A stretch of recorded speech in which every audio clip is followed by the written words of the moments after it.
Equilibrium, कल हमने conditions of equilibrium discuss किए थे, summation of F X zero, summation of F Y zero, summation of movement also zero.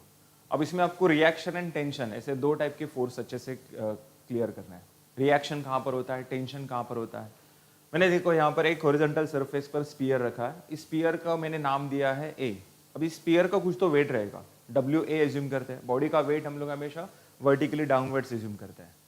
तो इस spear ने इस सरफेस के ऊपर डब्ल्यू ए इतना फोर्स अप्लाई किया, तो ये सरफेस उसको क्या करेगा, सरफेस उसको रिएक्ट करेगा according to Newton's third law, every action has equal and opposite reaction. So यहाँ पर ये सरफेस कितना रिएक्ट कर रहा है, जितना उस स्पीयर ने उस सरफेस पर फोर्स अप्लाई किया है उतना ही वो रिएक्ट करेगा, ना उससे ज्यादा रिएक्ट करेगा ना उससे कम रिएक्ट करेगा, बराबर। सो यहाँ पर ये जो आपको रिएक्शन दिख रहा है इसको हम लोग एक्सटर्नल रिएक्शन कहते हैं। एक्सटर्नल, बॉडी एंड सरफेस के बीच में जो रिएक्शन होता है उसको एक्सटर्नल रिएक्शन कहते हैं। अब मैंने देखो सेकेंड डायग्राम में स्पीयर ए के ऊपर और एक स्पीयर रखा है, स्पीयर बी नाम दिया उसको, उसका वेट है डब्ल्यू बी। तो स्पीयर बी ने क्या किया, स्पीयर ए के ऊपर फोर्स अप्लाई किया, तो स्पीयर ए क्या करेगा, उसको रिएक्ट करेगा। सो यहाँ पर sphere A and sphere B दोनों के बीच में आपको फिर से एक रिएक्शन दिख रहा है, देखो R2।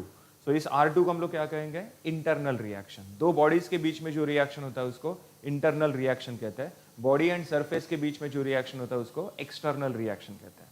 सो ये पॉइंट अच्छे से क्लियर करो, बॉडी एंड सरफेस के बीच में एक्सटर्नल, दो बॉडीज के बीच में इंटरनल। क्लियर। Next, tension. मैंने यहाँ पर देखो एक 100 न्यूटन का, सॉरी 100 नहीं 10 न्यूटन का एक ब्लॉक लिया है जिसको मैंने केबल के थ्रू इस सीलिंग को कनेक्ट किया है। अब बॉडी का वेट हम लोग हमेशा कैसे कंसीडर करते हैं, वर्टिकली डाउनवर्ड्स डायरेक्शन में। सो ये ब्लॉक का डायरेक्शन हम लोग डाउनवर्ड्स लेंगे ना।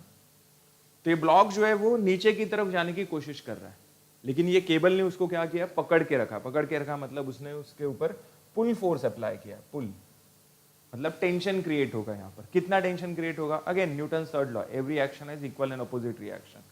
सो ये केबल उसको कितना फोर्स से खींच रहा है, पुल कर रहा है, 10 न्यूटन से, ना उससे ज्यादा ना उससे कम।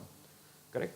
अब रिएक्शन एंड टेंशन दोनों में डिफरेंस क्या है, देखो रिएक्शन का डायरेक्शन जो होता है वो टूवर्ड्स बॉडी होता है, टूवर्ड्स बॉडी, एंड टेंशन का डायरेक्शन कैसा होता है, अवे फ्रॉम द बॉडी। ये पॉइंट अच्छे से याद रखो, रिएक्शन का डायरेक्शन कैसा होता है, towards body, towards body, and tension का डायरेक्शन कैसा होता है, away from the body.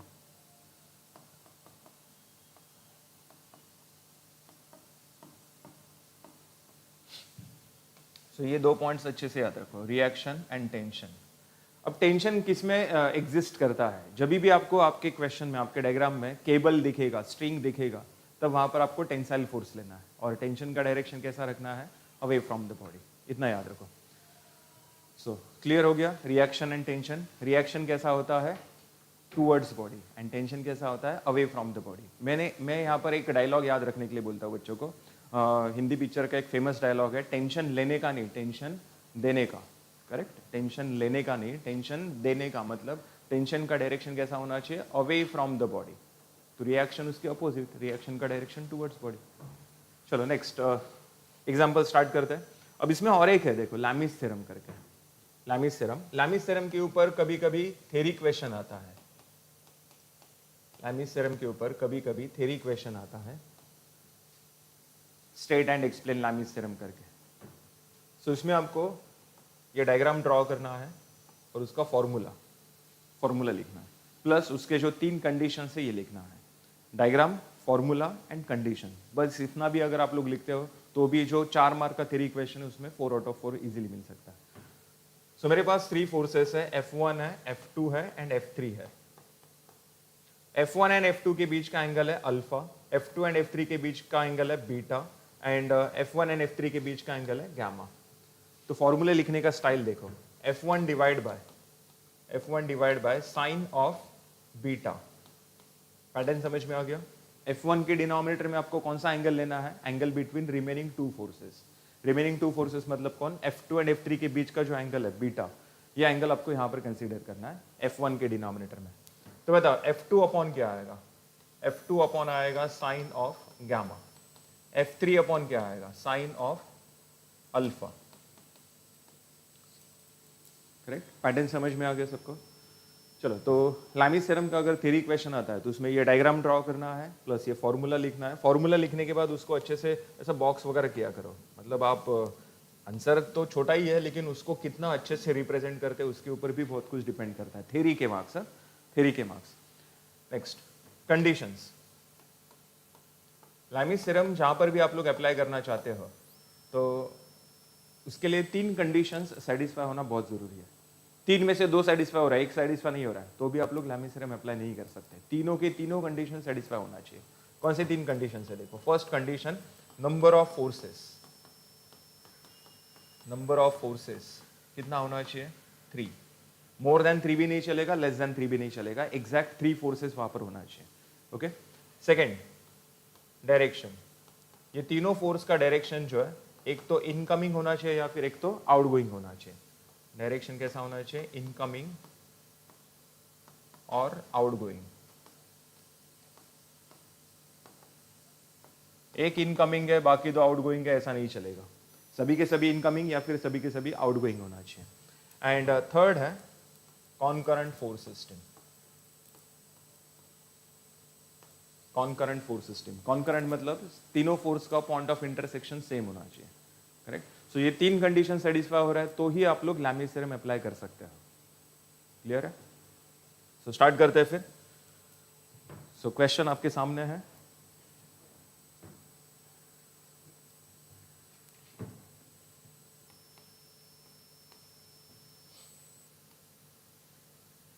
Easy से स्टार्ट करेंगे।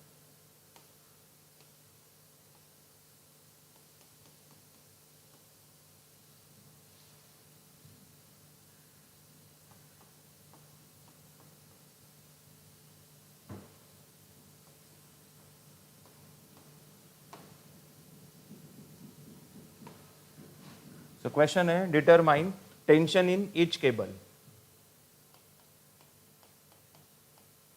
Determine tension in each cable. अब ये टेंशन कहाँ पर होता है? केबल, स्ट्रिंग, कॉर्ड, ये सब में के टेंशन होता है। और टेंशन का डायरेक्शन कैसा होता है? Away from the body, away from the point of action होता है। सो यहाँ पर देखो, इसको मैं ए नाम दे रहा हूँ, इसको बी नाम दे रहा हूँ और इसको सी नाम दे रहा हूँ। सो ए से लेके बी ये अलग केबल है एंड बी से लेके सी ये अलग केबल है। सो अलग अलग केबल है मतलब अलग अलग टेंशन रहेगा। सो यहाँ का टेंशन मैं एज्यूम कर रहा हूँ T1, यहाँ का टेंशन मैं एज्यूम कर रहा हूँ T2, और इस सिलेंडर का वेट दिया है 100 kg। बॉडी का वेट हम लोग हमेशा कैसे कंसीडर करते हैं? Vertically downwards. लेकिन ध्यान से देखो, वैल्यू जो है वो आपको केजी में दिया है, केजी में, तो उसको आपको न्यूटन में कन्वर्ट करना पड़ेगा। सो 100 इंटू 9.81, केजी को न्यूटन में कन्वर्ट करने के लिए हम लोग ग्रेविटी से मल्टीप्लाई करते हैं। सो इसका यूनिट हो जाएगा न्यूटन। करेक्ट। ये पॉइंट हमेशा याद रखो, इक्विलिब्रियम के कुछ प्रॉब्लम्स में ऐसा किया रहता है, वैल्यूज जो है वो केजी में दिया रहता है, न्यूटन में कन्वर्ट करना पड़ेगा। चलो नेक्स्ट। सो T1 है, T2 है और बॉडी का वेट है। टोटल नंबर ऑफ फोर्सेस कितना है? यहाँ पर 3 है। तीनों का डायरेक्शन कैसा है? आउटगोइंग है। और तीनों का पॉइंट ऑफ इंटरसेक्शन कौन है? बी। मतलब यहाँ पर लामीज थ्योरम के तीनों कंडीशन सेटिस्फाई हुआ है। Number of forces 3, direction outgoing है एंड कॉन्करेंट फोर्स सिस्टम है। करेक्ट। सो लामीज थ्योरम अप्लाई कर सकते हो, लेकिन उसके लिए आपको तीनों फोर्स के बीच का एंगल पता होना चाहिए। अब ये एंगल कैलकुलेट करने के लिए देखो, 30 डिग्री तो गिवन है, 30 डिग्री गिवन है। यहाँ पर ये जो राइट एंगल ट्राइंगल आपको दिख रहा है, इसमें मैं एंगल एज्यूम कर रहा हूँ अल्फा। अल्फा, अल्फा का अपोजिट साइड 4 है, एडजेसेंट साइड 3 है। So alpha is equals to क्या आएगा? tan इनवर्स ना, tan inverse of opposite upon adjacent, 4 divide by 3। So alpha का वैल्यू चेक करो कितना होता है? अल्फा का वैल्यू चेक करो कितना होता है?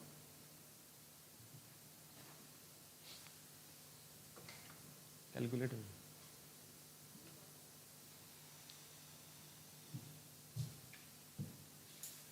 अल्फा का वैल्यू चेक करो।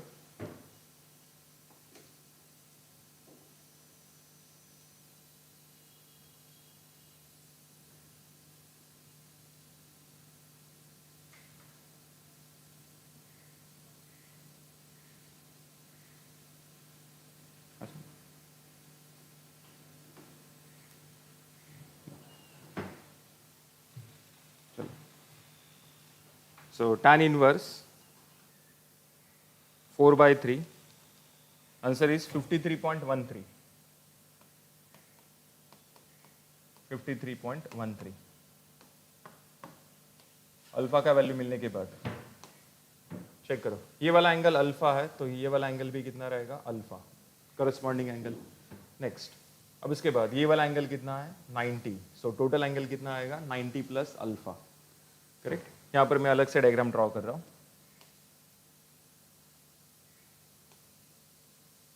सो ये लिया मैंने T1, ये लिया T2 और यहां पर लिया मैंने वेट 100 इंटू 9.81 न्यूटन। सो बताओ यहां पर अल्फा प्लस 90, अल्फा प्लस 90 ये कौन सा एंगल मिला, angle between T1 and weight. So alpha plus 90 that is 143.13। फिर उसके बाद ये वाला एंगल 30 है, ये वाला एंगल कितना है, 90 है। सो 90 में से 30 माइनस करेंगे, सो 90 में से 30 माइनस किया तो ये एंगल मिल जाएगा आपको 60। So angle between T2 and weight 60 degree. तो ये थर्ड एंगल कैलकुलेट करने के लिए क्या करेंगे, कंप्लीट सर्कल का एंगल कितना होता है, 360, 360 में से ये दोनों वैल्यूज माइनस करो, आंसर मिल जाएगा आपको, करेक्ट। सो चेक करो, 360 माइनस 143.13 माइनस 60, सो ये मिल गया आपको 156.87। चलो, तो एफबीडी अपना कंप्लीट हो चुका। अब इसके बाद लैमिस थ्योरम अप्लाई कर रहा हूं मैं। बताओ, T1 divide by sine of 60, T2 divide by sine of, T2 divide by sine of 143.13 and T3 नहीं है, वेट है 100 इंटू 9.81 मतलब कितना आएगा, 981 ना। So 981 divide by sine of 156.87। बताओ T1 and T2। So T1 is equals to 981 into sine 60 divide by sine 156.87। So answer आएगा 2162.75 and T2 के लिए 981 साइन 143.13। सो ये मिला आपको 1498.4 न्यूटन। ओके, तो ये मिल गया अपना फाइनल आंसर। सो इसमें देखो सबसे इंपॉर्टेंट है डायग्राम। डायग्राम आप लोग जितना नीट और क्लीन बनाओगे आपका कैलकुलेशन उतना ही ईजी होने वाला है। और इक्विलिब्रियम के हर प्रॉब्लम में एंगल का कैलकुलेशन जो है वो सबसे इंपॉर्टेंट रोल प्ले करता है। सो एंगल का कैलकुलेशन परफेक्ट करने के लिए आपको 3 टाइप के एंगल्स हमेशा याद रखना है, alternate angle, corresponding angle and opposite angle. Okay, ये 3 टाइप के एंगल्स आपको कहीं ना कहीं तो यूज करना ही पड़ेगा। नेक्स्ट, और उसके लिए पहले डायग्राम अच्छे से ड्रॉ करो। थोड़ा टाइम गया चलेगा, नो प्रॉब्लम, लेकिन आपका आगे का कैलकुलेशन ईजी हो जाएगा।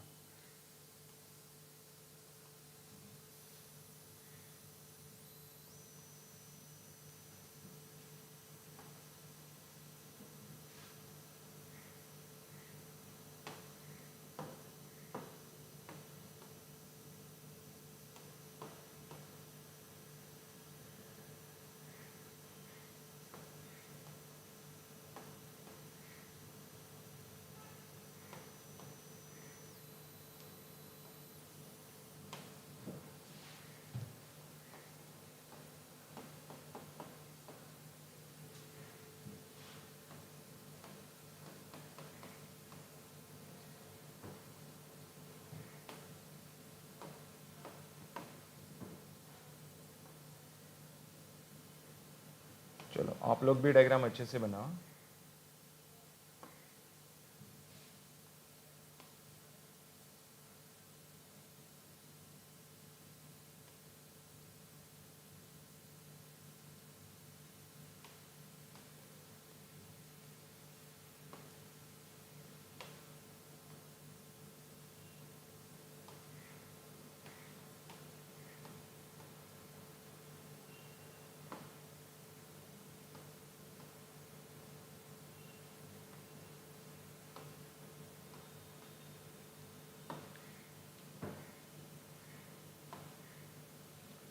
वैल्यूज दिया है 30 डिग्री, ये दिया है 70 डिग्री, और यहाँ पर सेम वैसे ही ट्राइंगल दिया है,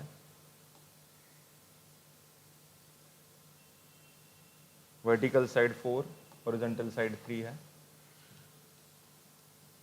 इसका वेट दिया है 5 kg, और इसका वेट आपको कैलकुलेट करना है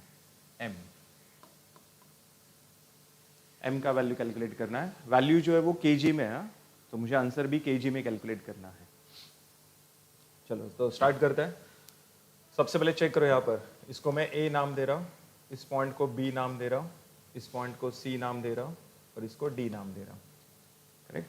बॉडी का वेट जो है वो वर्टिकली डाउनवर्ड्स है, और वैल्यू kg में दिया है तो उसको न्यूटन में कन्वर्ट करते हैं। सो ये आएगा 5 × 9.81 न्यूटन, और ये वैल्यू m, इसको भी मुझे 9.81 से मल्टीप्लाई करना है, तो इसका यूनिट भी क्या हो जाएगा, न्यूटन बन जाएगा। नेक्स्ट, फिर उसके बाद टेंशन देखते हैं। यहाँ पर टेंशन आएगा T1, यहाँ पर टेंशन आएगा T2, ये भी टेंशन T2, यहाँ पर टेंशन लेते हैं T3। अब मैंने देखो यहाँ पर लिंक BC जो है, लिंक BC मतलब केबल BC जो है, वहाँ पर मैंने सेम टेंशन क्यों लिया, क्योंकि केबल तो सेम ही है ना। अब एक ही केबल में दो अलग अलग टेंशन एग्जिस्ट कर ही नहीं सकते। सो B से लेके C तक जो केबल है उसमें टेंशन का वैल्यू सेम रहेगा।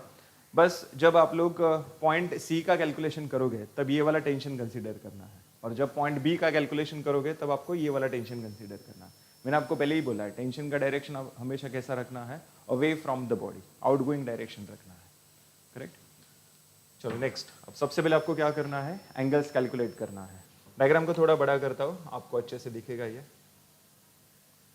सो एंगल कैलकुलेट करने के लिए देखो, ये वाला एंगल मैं अल्फा एज्यूम कर रहा हूँ। ये एंगल अगर अल्फा है तो ये एंगल भी कितना आएगा, अल्फा। अल्फा का अपोजिट साइड 4 है, एडजेसेंट साइड 3 है। प्रीवियस प्रॉब्लम में भी ऐसे ही हुआ था, देखो opposite side 4, adjacent side 3। So alpha का वैल्यू मिला था 53.13। Alpha is equals to tan inverse of 4/3। So ये मिला मुझे 53.13 डिग्री। ओके। नेक्स्ट, ये वाला एंगल कितना है, 90। सो टोटल आएगा 90 प्लस अल्फा। ये वाला एंगल भी कितना है, 90। सो 90 प्लस 30, 120 आएगा ये। सो ये एंगल मिला मुझे 120 डिग्री। ये वाला एंगल मिला मुझे 90 प्लस अल्फा, दैट इज 143.13। और ये बचा हुआ एंगल फिर कितना आएगा, कंप्लीट सर्कल का एंगल कितना होता है, 360 ना। सो 360 में से ये दोनों वैल्यूज माइनस करो। सो 360 माइनस 143.13 माइनस 120, सो आंसर आएगा 96.87, 96.87 डिग्री। ओके। चलो फिर उसके बाद यहाँ पर आ जाओ। ये वाला एंगल 70 डिग्री गिवन है, ये एंगल कितना आएगा, 90। सो टोटल एंगल मिलेगा यहाँ पर 160, 90 प्लस 70 ना। ये एंगल 30 डिग्री गिवन था, ये एंगल अगर 30 है तो ये एंगल भी कितना आएगा, 30। ऐसे टाइप के एंगल्स को क्या कहते हैं, अल्टरनेट एंगल। चलो नेक्स्ट आगे बताओ। फिर स्ट्रेट लाइन का एंगल कितना होता है, या फिर ये ऐसे भी कैलकुलेट कर सकते हो। ये वाला एंगल कितना है, 90 ना। सो 90 में से 30 माइनस करेंगे तो ये बचा हुआ एंगल कितना आएगा, 60 डिग्री आएगा, 60। अब कंप्लीट सर्कल का एंगल कितना होता है, 360। 360 में से 60 एंड 160 माइनस करेंगे। सो 360 माइनस 160 माइनस 60, तो आंसर आ गया 140, 140। या फिर आप लोग यहाँ पर ऐसे भी कर सकते थे, स्ट्रेट लाइन का एंगल कितना होता है, 180। 180 में से 70 माइनस करो, 180 में से 70 किया तो 110, एंड ये वाला एंगल आएगा 110 प्लस 30, 140। ये 140 जो है वो ये पूरा है, ये ऐसा पूरा है 140, समझो। चलो तो स्टार्ट करते हैं, लेकिन इस बार क्वेश्चन ये है कि स्टार्ट कहाँ से करेंगे, स्टार्ट कहाँ से करेंगे। प्रीवियस प्रॉब्लम में तो एक ही पॉइंट था ना, एक ही पॉइंट था जहाँ पर आपने लैमिस थ्योरम अप्लाई किया, पॉइंट बी पर। यहाँ पर मेरे पास दो पॉइंट्स है, एक पॉइंट बी है, एक पॉइंट सी है। तो दोनों में से कौन से पॉइंट पर सबसे पहले लैमिस थ्योरम अप्लाई करना है, ये कैसे पता चलेगा।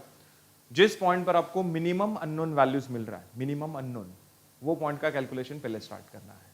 तो जैसे कि पॉइंट सी पर देखोगे तो पॉइंट सी पर T3 अननोन है, T2 अननोन है, सिलेंडर का मास ये भी अननोन है, अननोन वैल्यूज 3 हुआ।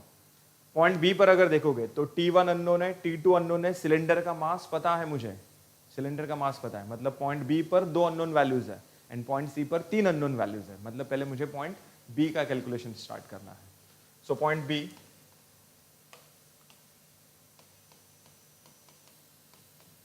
का मैं कैलकुलेशन स्टार्ट कर रहा हूं।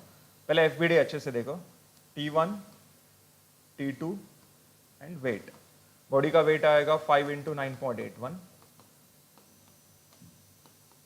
ओके। ये एंगल मिला आपको 96.87, ये वाला एंगल मिला 143.13, ये वाला एंगल मिला आपको 120। ये एंगल ये T1 है, ये T2 है।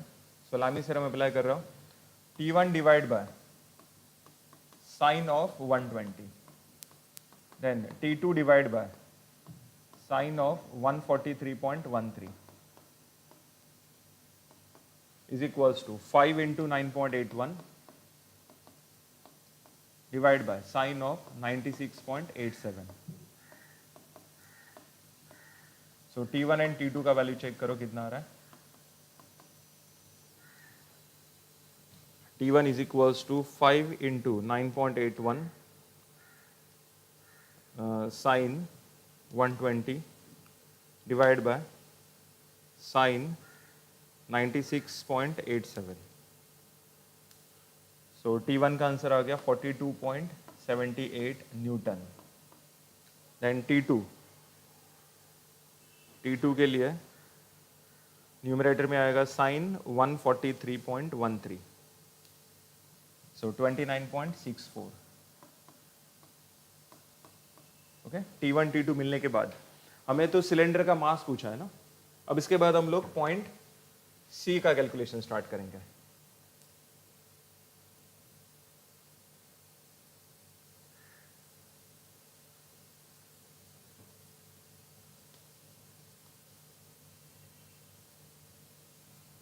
सो नेक्स्ट पॉइंट सी का कैलकुलेशन में स्टार्ट कर रहा हूं। पहले उसका एफबीडी अच्छे से देखो, T2, T3 एंड सिलेंडर का वेट m इंटू 9.81। नेक्स्ट ये मिल गया मुझे T2, ये T3। Angle between T2 and T3 कितना है 140। Angle between wait and T3 160, और ये वाला बचा हुआ एंगल कितना है 60, करेक्ट। चलो तो लामी थ्योरम अप्लाई कर रहा हूं मैं, बताओ T2 divide by sine 160 is equals to T3 divide by sine 60 and m into 9.81 divide by sine 140, okay. अब T2 का वैल्यू हमें मिल चुका है, T2 का वैल्यू कितना है 29.64। सो इससे आप लोग को T3 और m का वैल्यू मिल सकता है। सो T3 का अगर कैलकुलेशन करते हो तो T2 into sine 60 upon sine 160 ना, सो न्यूमरेटर में आएगा 29.64 साइन 60 डिवाइड बाय साइन 160, सो ये मिल गया मुझे 75.05। नेक्स्ट m कैलकुलेट करना है। सो m के लिए देखो साइन 140 को लेफ्ट साइड शिफ्ट करूंगा एंड T2 का वैल्यू कितना है 29.64, सो 29.64 इंटू कितना आएगा साइन 140 डिवाइड बाय साइन 160 है ऑलरेडी वहां पर। अब देखो m इंटू 9.81 है, 9.81 लेफ्ट साइड जाएगा तो वो डिनोमिनेटर में जाएगा ना, तो m का जो आंसर मिलेगा वो मुझे kg में मिलेगा, kg में, क्योंकि यहां पर देखो 9.81 से मैं ऑलरेडी इसको डिवाइड कर रहा हूं।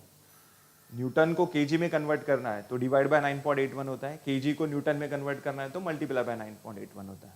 सो यहां पर चेक करो 29.64 साइन 140 डिवाइड बाय 9.81 साइन 160.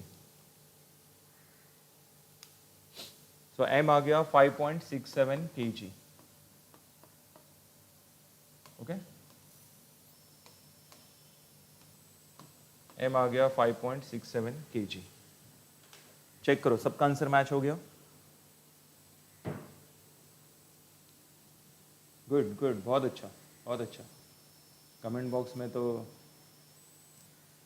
सब लोग फटाफट रिप्लाई दे रहे हैं.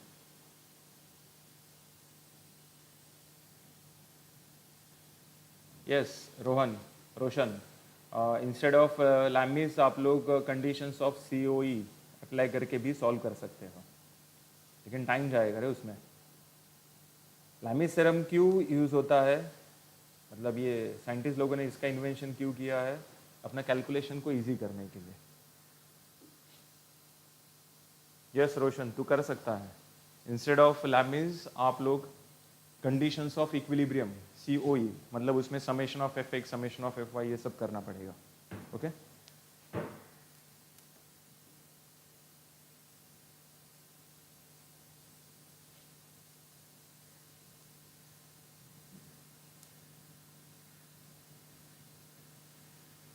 यस, मैं वही बोल रहा हूँ summation of FX summation of FY उससे भी सॉल्व कर सकते हो.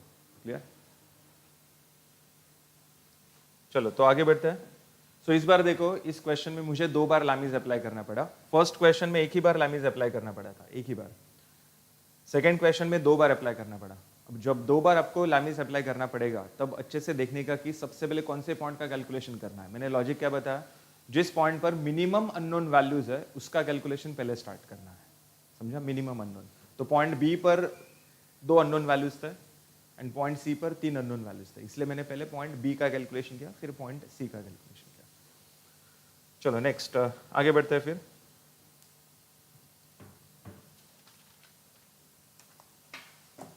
ये वाला क्वेश्चन मैं लेके आया हूँ, बहुत ही इंटरेस्टिंग क्वेश्चन है ये.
ये क्वेश्चन बहुत इंटरेस्टिंग है, अच्छे से देखो. क्वेश्चन क्या दिया है, find tension in cable BC. Previous problem में क्या करना था, सभी केबल का टेंशन कैलकुलेट करना था, लेकिन यहाँ पर हमें सिर्फ पर्टिकुलर एक केबल दिया है जिसका मुझे टेंशन कैलकुलेट करना है। इस केबल BC का टेंशन कैलकुलेट करना है। ओके, सो स्टार्ट करते हैं। सबसे पहले चेक करो, यहाँ पर 2 सिलेंडर दिया है, दोनों का वेट इस बार मुझे पता है और वैल्यूज न्यूटन में ही दिया है। सो बॉडी का वेट जो है वो हम लोग हमेशा कैसे कंसीडर करते हैं, वर्टिकली डाउनवर्ड्स कंसीडर करते हैं, वर्टिकली डाउनवर्ड्स। सो 500 वर्टिकली डाउनवर्ड्स, 400 भी वर्टिकली डाउनवर्ड्स आएगा यहाँ पर, करेक्ट। नेक्स्ट, अब यहाँ पर देखो, यहाँ पर मैं टेंशन ले रहा हूँ T1। Every action is equal and opposite reaction according to Newton third law. तो ये सिलेंडर का वेट है 500 न्यूटन और वो कहां पर जाने की कोशिश कर रहा है, नीचे की तरफ जाने की कोशिश कर रहा है बिकॉज ऑफ ग्रेविटी, है ना। बॉडी का वेट हम लोग हमेशा कैसे कंसीडर करते हैं, वर्टिकली डाउनवर्ड्स। तो ये सिलेंडर नीचे की तरफ जाने की कोशिश कर रहा है, लेकिन ये केबल उसको जाने दे रहा है क्या, नहीं। केबल उसको क्या कर रहा है, खींच रहा है, उसको पुल कर रहा है, करेक्ट। अब इक्वल एंड अपोजिट रिएक्शन ना, तो बताओ यहाँ पर T1 का वैल्यू भी कितना रहेगा, 500 ही रहेगा, समझा, 500। अब यहां से लेके यहां तक डी पॉइंट तक देखो, मैंने सेम केबल कनेक्ट किया है, सेम केबल, तो टेंशन भी सेम ही रहेगा। तो यहां पर भी टेंशन कितना आएगा, T1 500 आएगा, समझा। T1 मतलब क्या, ये वाला पोर्शन जो है ये अब आप लोग इग्नोर कर सकते हो, करेक्ट। ये वाला पोर्शन आप इग्नोर कर सकते हो, इस केबल का टेंशन मुझे मिल गया 500 न्यूटन। नेक्स्ट, अब बताओ यहाँ पर ये सिलेंडर कहां पर जाने की कोशिश कर रहा है, नीचे की तरफ जाने की कोशिश कर रहा है। सो ये आएगा 400, ये आ गया 500, यहां पर टेंशन में ले रहा हूं T2, ओके, T2। अब B से लेके D तक देखो, सेम केबल है, मतलब टेंशन सेम आएगा, लेकिन डायरेक्शन कैसा रहेगा, अपोजिट रहेगा। तो जब हम लोग पॉइंट D का कैलकुलेशन करेंगे तब ये वाला T2 कंसीडर करेंगे जो कि अवे फ्रॉम पॉइंट D है। जब हम लोग पॉइंट B का कैलकुलेशन करेंगे तब हम लोग ये वाला T2 कंसीडर करेंगे जो अवे फ्रॉम पॉइंट B है, समझा। नेक्स्ट, सो ये हो गया T2, यहां का टेंशन में ले रहा हूं T3 और यहां का टेंशन में ले रहा हूं T4। अब मैं कैलकुलेट क्या करने के लिए बोला है, देखो, find tension in cable BC। Cable BC में कौन सा टेंशन है, T4। सो मुझे यहां पर T4 का वैल्यू कैलकुलेट करना है, T4 का, करेक्ट। तो सो स्टार्ट करते हैं। ये डायग्राम सबको समझा है, सिलेंडर का वेट 500 न्यूटन है, तो सेम उतना ही टेंशन इस केबल में एग्जिस्ट करेगा, 500। अब यहां से लेके यहां तक मैंने सेम केबल यूज किया, मतलब टेंशन का वैल्यू भी सेम रहेगा। सो यहां पर भी टेंशन कितना आएगा, 500। जैसे ही ये वैल्यू मिल गया, ये वाला पोर्शन आप लोग इग्नोर कर सकते हो। सो ये टेंशन आ गया 500, यहाँ का वेट है 400, सो यहाँ पर टेंशन आएगा T2 अननोन है। नेक्स्ट, अब यहां से यहां तक सेम केबल है, मतलब टेंशन का वैल्यू सेम रहेगा, लेकिन डायरेक्शन अपोजिट रहेगा। पॉइंट D के लिए ये वाला T2 जो कि अवे फ्रॉम पॉइंट D है, और पॉइंट B के लिए ये वाला T2 कंसीडर करेंगे जो कि अवे फ्रॉम पॉइंट B है। फिर यहां पर टेंशन T3, यहां पर टेंशन T4।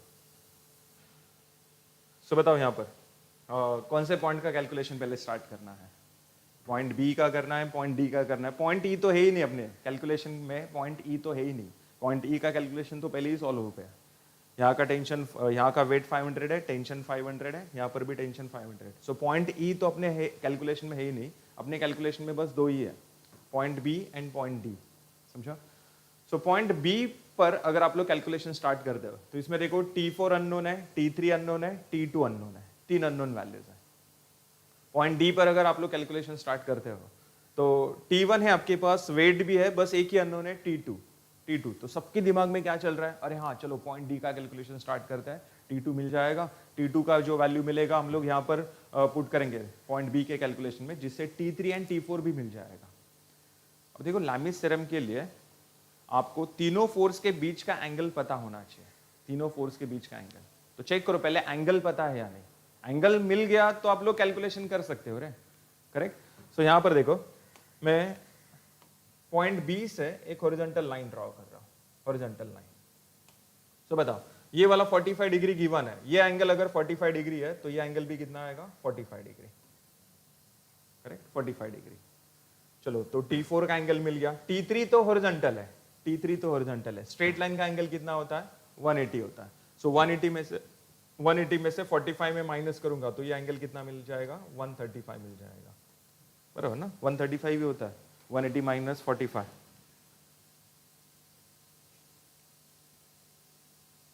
यस 135 होता है। सो angle between T3 and T4 तो मिल गया, लेकिन देखो ये वाला एंगल दिया है क्या आपको?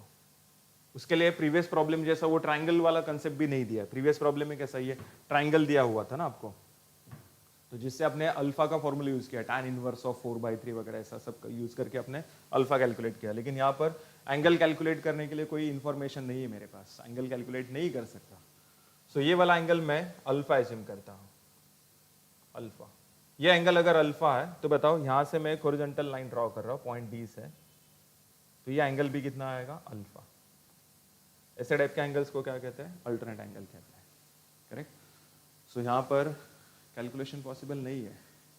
पॉइंट डी में अगर देखोगे तो पॉइंट डी में T2 अननोन है, T2 अननोन है, लेकिन एंगल भी तो अननोन है। आपको T2 एंड 400 के बीच का एंगल नहीं पता है, 400 एंड 500 के बीच का एंगल पता है, कितना? 90 है। T2 एंड 500 के बीच का एंगल आपको नहीं पता है, 180 माइनस अल्फा आएगा। जैसे अल्फा मिलता है मैं आगे का कैलकुलेशन कर सकता हूँ, लेकिन अल्फा कैसे मिलेगा? अल्फा मिल ही नहीं रहा है, यहाँ पर कुछ है ही नहीं अपने पास ऑप्शन। सो क्या करेंगे फिर? सो यहां पर हम लोग कंप्लीट बॉडी कंसीडर करेंगे, कंप्लीट बॉडी। प्रीवियस प्रॉब्लम में मैंने क्या किया था? पॉइंट एक सेकेंड, प्रीवियस प्रॉब्लम में मैंने क्या किया था? Point B and point C से दो अलग अलग पॉइंट्स लिए थे, दोनों का अलग अलग कैलकुलेशन किया था। लेकिन यहाँ पर मैं वो कंसेप्ट नहीं अप्लाई कर सकता, पॉइंट बी का अलग से पॉइंट डी का। क्यों? क्योंकि यहाँ पर अननोन वैल्यूज ज्यादा है, स्पेशली ये एंगल अननोन है। सो एंगल जब नहीं पता है आपको, एंगल कैलकुलेट करने के लिए और कोई इंफॉर्मेशन अपने पास नहीं है, तब हम लोग क्या करते हैं? कंप्लीट बॉडी कंसीडर करते हैं, कंप्लीट बॉडी। सो देखो कंप्लीट बॉडी का एफबीडी कैसे आएगा? कंप्लीट बॉडी का एफबीडी, यहां पर मैं पॉइंट बी ले रहा हूं। पॉइंट बी पर लेफ्ट साइड कौन जा रहा है? T3 ना। फर्स्ट क्वाड्रेंट की तरफ कौन जा रहा है? T4। T4 का एंगल मुझे पता है कितना? 45 degree. 45 degree with respect to कैसा है? एक्स एक्सिस है। फिर यहां पर पॉइंट डी लिया मैंने, पॉइंट डी, यहां पर वेट है 400 न्यूटन और यहां पर है 500 न्यूटन। 500 न्यूटन हॉरिजॉन्टल है, 400 न्यूटन वर्टिकल है। और यहां पर है टेंशन T2, ये टेंशन T2, ये वाला एंगल अल्फा और इसका भी एंगल कितना है? अल्फा। ओके, चलो ये हो गया आपका कंप्लीट बॉडी का एफपीडी ना, कंप्लीट बॉडी का एफपीडी। सो स्टार्ट करते हैं। सबसे पहले रिजोल्यूशन। रिजोल्यूशन T4 को अगर मैं रिजोल्व करता हूं तो इसका x कंपोनेंट देखो, T4 cos 45 and T4 sin 45, correct. ये वाला T2 फोर्थ क्वाड्रेंट की तरफ जा रहा है तो उसका x कंपोनेंट आएगा T2 cos alpha and y component आएगा T2 sin alpha. Fourth quadrant है मतलब x पॉजिटिव y नेगेटिव। ये वाला T2 देखो सेकेंड क्वाड्रेंट की तरफ जा रहा है मतलब उसका x component negative, y component positive. x component क्या आएगा? T2 cos alpha and y component आएगा T2 sin अल्फा, करेक्ट। सो T4 इंक्लाइंड है, उसको रिजॉल्व किया। T2 इंक्लाइंड है, रिजॉल्व किया। ये वाला T2 इंक्लाइंड है, रिजॉल्व किया। T3 तो हॉरिजॉन्टल है, उसको रिजॉल्व करने की जरूरत नहीं है। 500 हॉरिजॉन्टल, 400 वर्टिकल है। चलो next, applying COE, applying COE, conditions of equilibrium. Okay, so बताओ यहाँ पर summation of fx is equals to T4 cos 45, right side जा रहा है पॉजिटिव आएगा, T4 cos 45, T4 sin 45 नहीं आएगा, समेशन ऑफ fx कर रहा है। T3 लेफ्ट साइड जा रहा है, निगेटिव आएगा ये, करेक्ट। ये T2 cos alpha right side जा रहा है, पॉजिटिव आएगा, T2 cos alpha. T2 cos alpha left side जा रहा है, नेगेटिव आएगा, T2 cos alpha. And 500 right side जा रहा है, पॉजिटिव आएगा, इज इक्वल्स टू क्या? 0। अब इसमें देखो क्या होगा, T2 cos alpha, T2 cos alpha cancel होगा। कैंसिल होने के बाद नेक्स्ट इक्वेशन क्या आएगा? T4 cos 45 minus T3 plus 500 is equals to 0। ये बन गया इक्वेशन नंबर 1। दो अननोन वैल्यूज है इसमें, T3 and T4। So second equation के लिए समेशन ऑफ एफ वाई का इक्वेशन लेते हैं,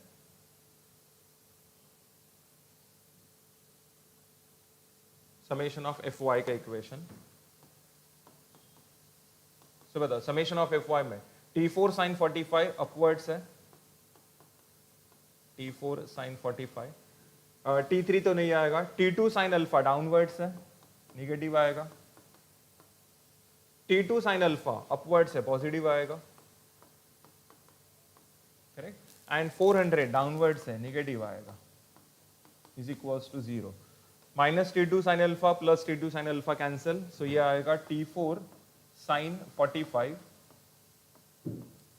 minus 400 is equals to 0, equation number 2 मिल गया ना फिर आंसर। सेकेंड इक्वेशन में T4 एक ही तो अननोन है, सो 400 राइट साइड शिफ्ट करो, T4 इज इक्वल्स टू क्या आएगा 400 divide by sin 45, so T4 is equals to 400 divide by sin 45,